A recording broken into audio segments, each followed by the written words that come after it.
So I don't know about you, but I enjoy grocery shopping.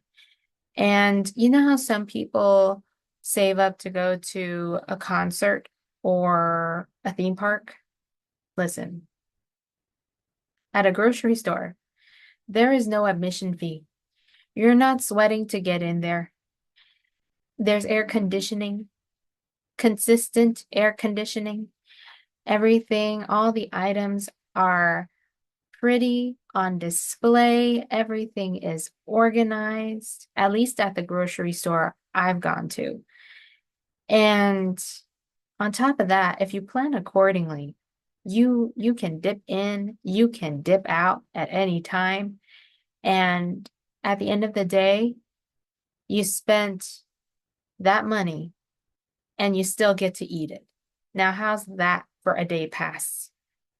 But, things have changed. People change, prices change, right? And I'm not the only one who's noticed this. Other Americans have noticed the price changes as well.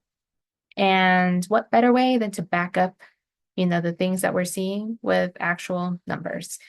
And I hope you don't mind, but I've been researching here and there, you know, and if you do mind, well, I was going to go over the numbers anyway. The food index, for starters, went up 2.1% this past year. And that's according to the Bureau of Labor Statistics. Now, hold on with me here. This article by CBS, they've been tracking, grocery prices since 2019, right? According to them, ground beef has risen 45%.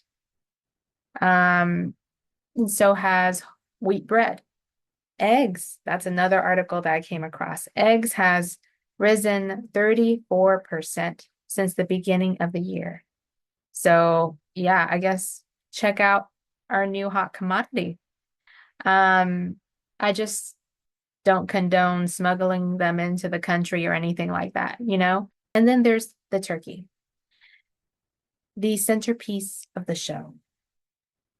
I did some digging here and there, and while I wasn't able to find evidence of drastic price changes like with the other items I mentioned earlier, I did come across some good news. And I suggest you do your own bit of research, but it seems like we were able to yield good crops. And good crops means that turkeys, they've been eating good. And when turkeys are eating good, that means that there's a certain amount of supply there to meet certain amount of demands, if you know what I'm saying. Says fresh turkey prices are largely unchanged this year compared to last, with name brand turkeys seeing a 2% decline in price from 2023. Michael Swanson, chief agricultural economist for Wells Fargo, says conditions have improved for turkey farmers as the impact of avian flu has eased. They got through it mostly. But the good news is feed prices are way down. We've had a couple of really good harvests on corn and soybean meal in this country, so they can actually feed the birds for less.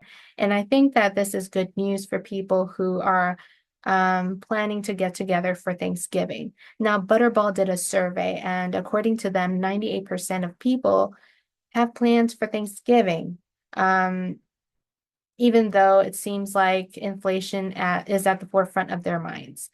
And there are multiple factors to pricing, like production costs, export and import costs, weather conditions, and interest rates. Would you look at that?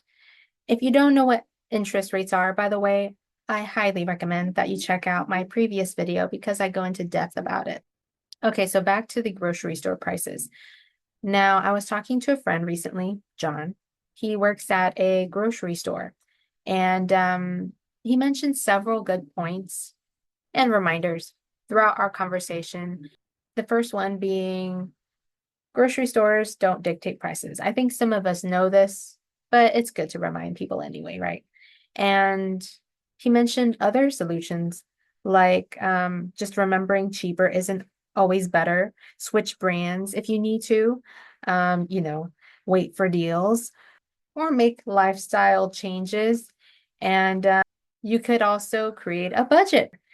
And look, I get it. Thanksgiving holds a special place for some of us. It's the time where friends and family gather together and create special memories. But the reality is, we need to know what we're spending our money on and why.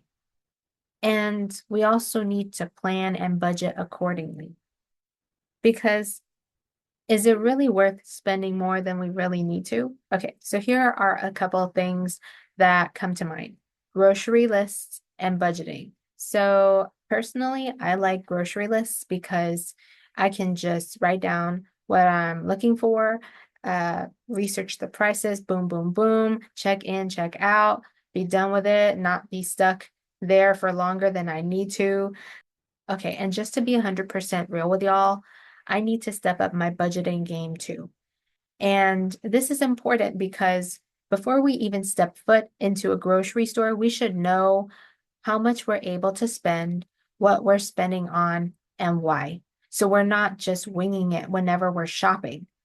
And, you know, while it's one thing to plan things in advance, because I understand that can actually help people shave off certain costs.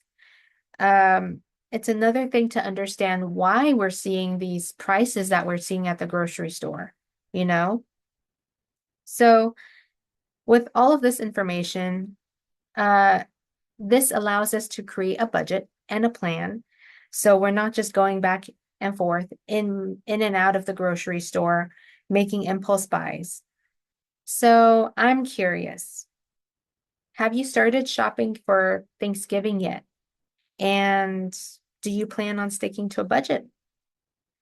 If not, you might want to get my grocery plan.